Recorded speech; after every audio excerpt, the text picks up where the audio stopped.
Look the part, play the part. Yakko sponsors Vanarama National League on BT Sport.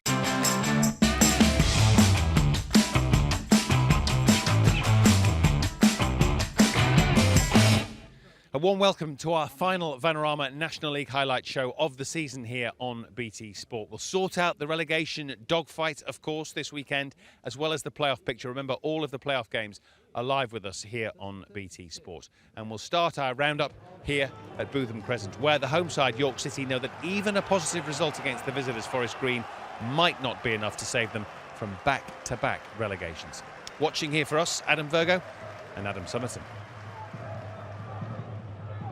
Another long throw-in being readied here by the weapon, Muggleton. What a ball in, and it's hit the bar! Incredible!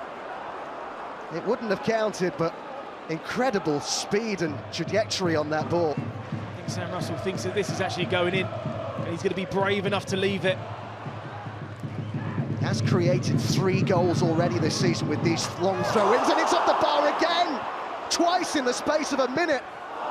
Relentless pressure at the moment on this Forest Green goal, and they just cannot handle these long throw-ins. Well, it's a nightmare, it really is.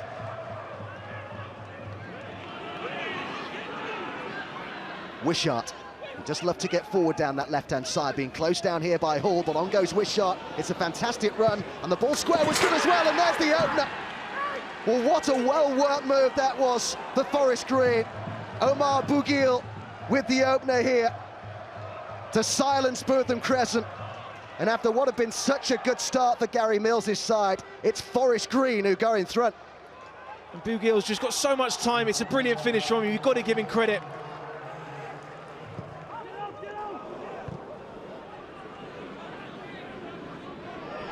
It's been flicked on here to Parkin. Great ball, what a miss. But Dane Oliver, from all of a couple of yards out, it had to be 1-1. Massive, massive miss.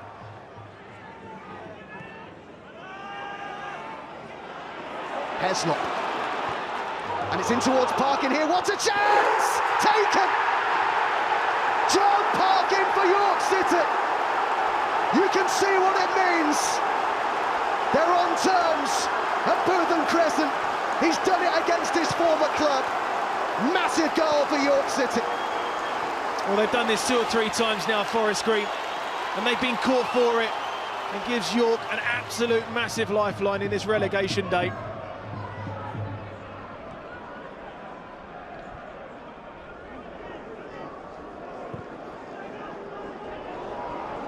Now they're under threat at the other end. It's Bouguil again. His second of the game. And what a response from Forest Green Rovers. Just over 10 minutes to go until half-time, but just less than a minute, those York City supporters had hope again. It's been snuffed out, maybe temporarily, by Omar Bouguil.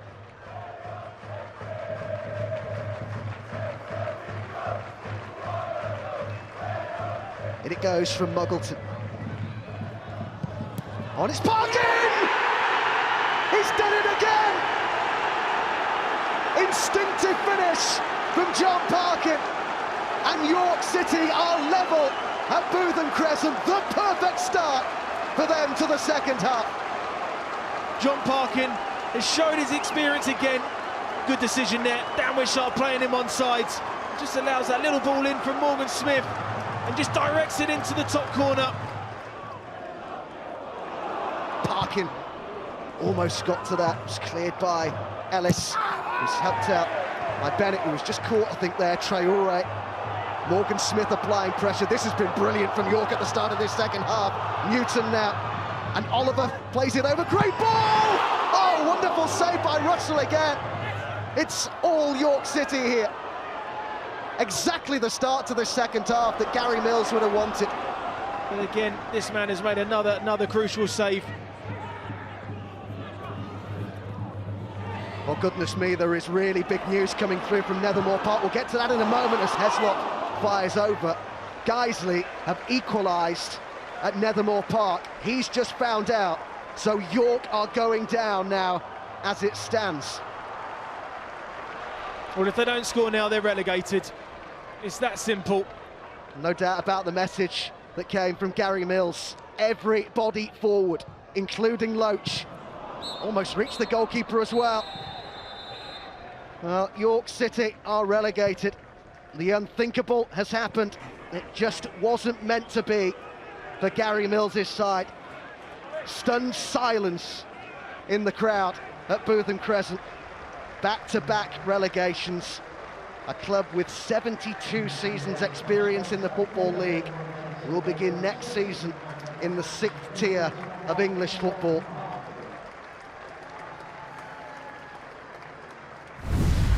For the second season in a row, Guiseley went into the final day looking to secure their survival in the National League. Victory over Solihull Moors would ensure safety. The visitors had already guaranteed they would be staying in the 5th tier, but if the home fans were expecting a slack Solihull, they were sadly mistaken. Regan Charles Cook brought down, penalty given after 15 minutes. Charles Cook stepped up, Guiseley goalkeeper Dan Atkinson was the hero, saving to his left. But it was a momentary reprieve for Adam Lockwood's team. A stunning free kick from Amari Sterling-James broke the deadlock to rock Nethermoor Park. News of John Parkin's second-half equaliser for York meant that Guiseley were going down. Jake Cassidy was denied by Solihull keeper Nathan Baxter. An equaliser was essential for the home side, but they were in danger of being caught on the counter. Tyrese Shade with the shot, Atkinson tipping brilliantly onto the bar. With the clock ticking past 90 minutes and time running out, the hosts launched one into the Solihull area. And as skipper Danny Lowe challenged, the ball bounced off the head of Moors defender Christian Green for an own goal. A last-gasp slice of fortune for Lockwood and his players. After the final whistle, Guiseley players, staff and fans faced an agonising wait. Full time at Bootham Crescent sparked wild celebrations as Guiseley will be staying in the National League for a 3rd campaign. They stay up by a point for the 2nd year in succession. We always knew from day one it wasn't going to be easy, and I didn't think it was going to be this traumatic at the end, but you know, the lads have been fantastic, the club, everybody connected, the belief in the fans and supporters for many years, long before our time. I'd like to dedicate that to everybody that has any sort of affiliation to Guiseley. Torquay looked dead and buried less than a month ago, but back-to-back victories had lifted Kevin Nicholson's side out of the drop zone. 3 points against already relegated North Ferriby would complete the comeback. And the hosts began on the front foot. Brett Williams with a fabulous strike from 30 yards that came off the woodwork. Over 4,000 fans were packed in to see Torquay survive, but they might have feared it wasn't to be their day when Sean McGinty's header went wide. The breakthrough came just before the hour, visiting keeper Owen Evans with an outstanding save. Aman Verma heading in the rebound. Cue pandemonium at Plainmoor. With 5 minutes to go, Sam Chaney's cross found the head of Williams, who missed a great chance to double the lead. But the points were safe moments later. Miles Anderson rising highest to score his first goal in English football and get the party started at Plainmoor. Torquay were 4 points from safety a fortnight ago. They stay up after winning their last 3 matches. It was an incredible occasion, an incredible crowd, great atmosphere, particularly when it all became pretty apparent that we'd done it. What do you want? It's never dull being a Torquay fan, and I'm sure one or two of them will take a slightly less stressful season next year. A run of 3 wins from the last 5 games had put Woking in pole position to stay up. 1 more point was required, but they faced a daunting trip to Dagenham and Redbridge, who were looking to secure a 3rd place finish ahead of the playoffs. Gary Hill's men made the perfect start. Max Kretschmar's free kick flying in courtesy of a huge deflection. The travelling fans in dreamland after just 12 minutes. John Still had made 9 changes to his team. They were much improved after the interval. Elliott remained unable to keep his header down. A second goal for the visitors would have put any relegation fears to bed. And it was that man Kretschmar trying his luck again. This time Daggers keeper Mark Cousins was able to tip around the post. Woking were made to sweat with 7 minutes to play when Scott Hurd's shot bounced past Michael Poke, Hurd's first goal for the club. But Hill's players hung on and lived to fight another year in the National League. Been a tough season, no secret about that, and in respect of the first time I've ever been in a relegation battle over so many years, in respect of being in football as a manager, 26 years, never been relegated, didn't want it to happen. You know, I took a draw before the game, there's no secret about that. Of course you're aware of the other results, you can get the highlights or the update of what's going on from the phones, which I was aware of all the time, but we've done our job, we haven't had to rely on anything else, so I'm very proud. No National League teams taken fewer points in 2017 than Chester. Relegation for John McCarthy's men was still mathematically possible, but highly unlikely due to their superior goal difference. Opponents Boreham Wood were looking to end the season on a high after 3 defeats in a row. And Luke Garrard's team went in front right on half-time. Tidy approach play teed up Boreham Wood's Kenny Davis, who scored with the aid of a big deflection. The home side were pushing for a playoff place back in January. That was a distant memory as Angelo Balanta drove forward to power home a second for the visitors. Chester have now lost their last 8 home games, but their manager's staying positive. People will remember the end of the season where, you know, we've drifted and the size of our squad has hurt us, but there's been some good performances in there, and ultimately enough points. You know, we aren't that York dressing room, which must be a terrible place at the moment. Reaching the 5th round of the FA Cup and staying up in the National League constitutes a super season for Sutton United. Macclesfield failed to achieve their ambition of a playoff place. Luke Summerfield's free kick for the hosts was a bright moment in a drab first half at Moss Rose. Port Oswald's team will be looking to improve upon their miserable away record in this campaign. Jack Jebb spurned a great chance to take home all 3 points. John Askey's men were unable to muster a single shot on target. James Thorne produced the standout effort of the game as his strike rattled the crossbar. A point apiece and a mid-table finish for both Macclesfield and Sutton. Aldershot knew that a point would be enough for them to secure the final playoff spot, but Braintree needed a win and results elsewhere to go their way if they were to have any chance of avoiding the drop. The Essex side had never been relegated since their formation in 1898, and they almost took a shock early lead when Reece Hall-Johnson burst past Shea Alexander, but he could only screw his shot just wide. Aldershot then went close themselves through Bernard Mensah, who was only denied by the retreating Ches Isaac on the line.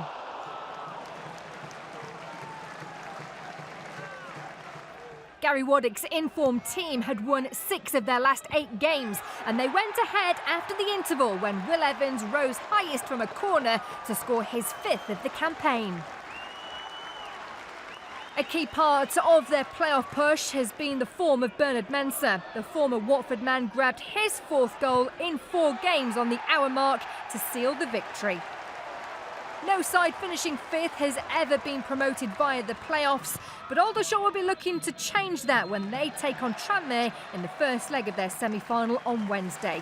Defeat for Braintree, who finished 3rd last season, ends their 6-year stay in the division. Fantastic achievement by the players and obviously our supporters as well. This year it's been a magnificent year, and you know, we're looking forward to it now. We'll enjoy this moment because the players deserve that. They've been fantastic, and then tomorrow morning we'll prepare for the game coming up on Wednesday. Well, it was a big hug for Hakan from you as well. Obviously you must feel for him. Yeah, I do. I feel for him. He's a fantastic guy. He works extremely hard, and you know, he will bounce back with Braintree. You know, the players, it's sad for them. Tuesday's 2-2 draw at home to Macclesfield effectively ended Dover's playoff hopes, but that win for Aldershot confirmed there would be no repeat of last season's top 5 finish for Chris Kinnear and his team. The final day was a long trip to Barrow, another side that were close to having a chance to go to Wembley.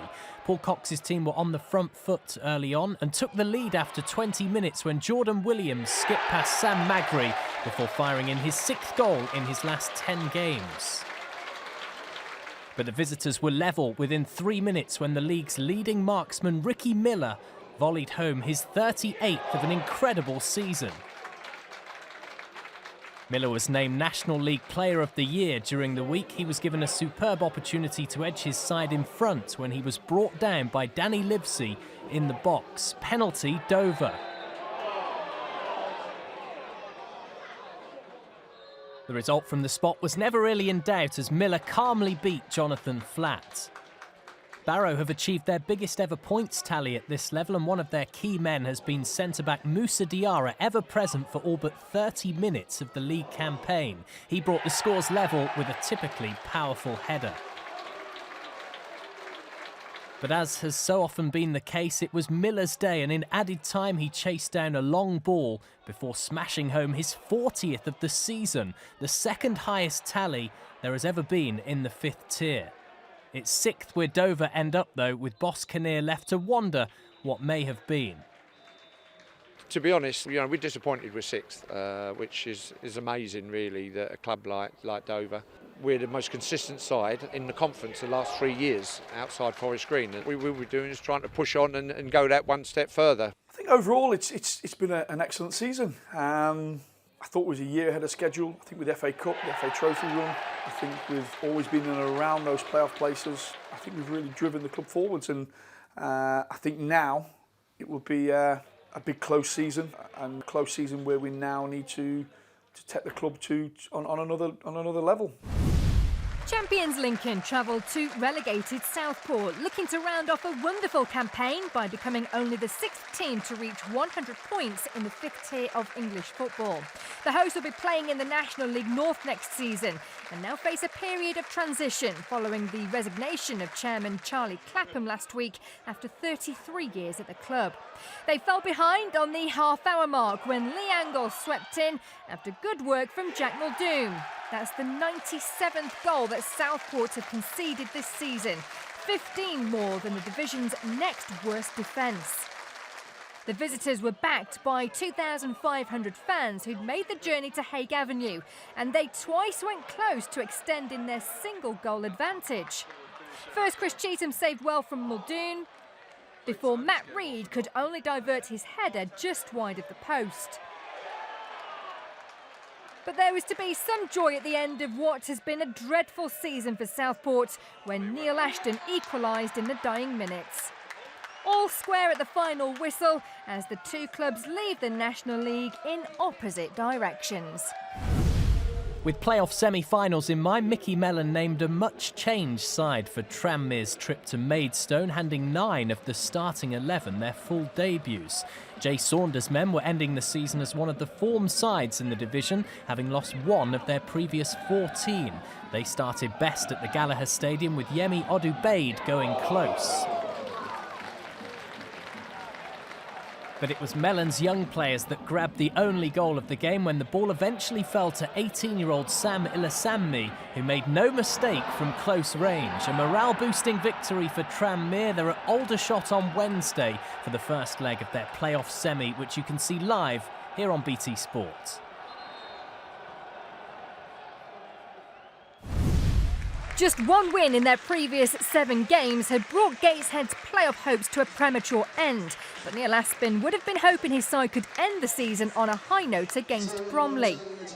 But in a game of little incident on Tyneside, it was the away side who eventually broke the deadlock with 12 minutes remaining when Louis Dennis curled past Dan Hanford in the Gateshead goal. Dennis then doubled his tally for the afternoon with a deft finish after 16-year-old debutant Aidan Enver had dispossessed Luke Hannant. Bromley's 4th win in their final 6 games secures them a top-half finish, a great achievement for Neil Smith's side in just their 2nd season in the National League. The boys have achieved an absolute fantastic result here today to get us 10th in the division. I think is a massive achievement. After a campaign of disappointment and instability at big spending Eastleigh, it's been confirmed Director of Football Richard Hill will take permanent charge at the Silver Lake Stadium next season. Wrexham have also spent most of an unhappy campaign mid-table. They took the lead moments after half-time through Jordan White, just goal number 47 of the season. Only bottom club North Ferriby have scored fewer. but the home side ensured they took a share of the points when Matt Tubbs tucked in from close range. Eastleigh end the campaign in 15th, and after 4 changes of manager this season will be hoping for big improvements next time around. Wrexham's points total of 58 is their joint lowest since being relegated in 2008. And so, at the end of a long, hard Vanarama National League season, this is the final table that, as they say, never lies. Lincoln Worthy champions, just shy of 100 points. Tranmere, Forest Green, Dagenham and Redbridge and Aldershot make off the playoff places. And then, of course, the tale of woe at the other end. We already knew that both North Ferriby and Southport were down. It's Braintree and York, where we are today, who join them in dropping down. Guiseley, Chester and those teams above, all delighted to stay up. So our playoff games start very soon here on BT Sport. Aldershot Tranmere is where we'll be on Wednesday night. The following night we're at Victoria Road for the first leg of Dagenham and Redbridge against Forest Green. And then the return fixtures next weekend. Tranmere Aldershot is a Saturday morning start for us. And then we're in Nailsworth for Forest Green, Dagenham and Redbridge, all ahead of the Wembley playoff final on May the 14th. All of that live on BT Sport. Kevin Davis and Chris Hargreaves alongside me to reflect on a National League season that's seen, well, certainly let's start at the top with the happy stuff. Lincoln Worthy champions. Yeah, I think they've been outstanding under Danny Cowley. Didn't expect them, obviously, to win the league, to be in and around the playoffs. So a couple of big moments during the season. They've shown such a great character, a real togetherness as a squad. They never give up, and fully deserve it for me. And obviously the playoffs now are going to be very interesting. 4 very good teams in there. It's a real tough one to call, but Lincoln have been superb all year. They have. I mean, the number of times they've come from losing positions in late in the games, and maybe that'll be part of the drama of the playoff week. Who knows? Well, it could be. It's nice to have your flip-flops on, having done the business before the playoffs, but for those teams, it's so exciting. It's a brilliant way to go up. What a venue to go up. Yes. Fans will be going there expectant, but you don't want to lose there. One of the worst places you can lose on a football pitch is the National Stadium. So go there, look forward to it, and go and be a winner. Sadly, Dover won't be there from the point of view of the fact that perhaps from a striker's perspective, Ricky Miller, rightly player of the season, 40 league goals is some return. Amazing, isn't it? We've seen him a few occasions this year. I mean, to score 40 goals at any level, he's had a fabulous season, and I'm sure there'll be someone taking a chance, and we've discussed a few clubs looking at him. It'll be no surprise to see him playing in the Football League next year. Outstanding season, and unfortunately Dover just missed out. Yeah, the air of dejection here at York, it just wasn't quite to be in terms of escaping relegation. They and Braintree joined Southport and North Ferriby.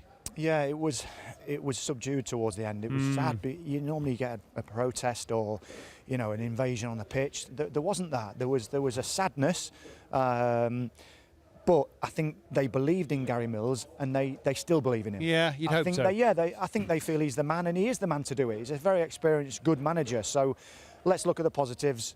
Yes, it's sad this Saturday, this week, but next season, every chance they'll go up. Yeah, hopefully the club will support that view and give him the tools to do his job next season. The rebuild, I guess, starts now. As always, thank you very much, Kev and Chris. I'll see you as the playoffs unfold. And of course, we've got those, as I mentioned, live on BT Sport starting in midweek. That's it, though, for the National League highlight show for this season. Thank you very much for your company throughout the season, but we hope we can count on your support for the playoff semi-finals and, of course, the final, plus the Vase and Trophy finals over the coming weeks here on BT Sport.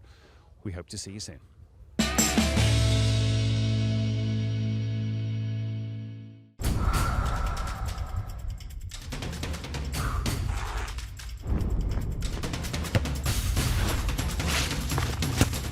Look the part, play the part. Yakko sponsors Vanarama National League on BT Sport.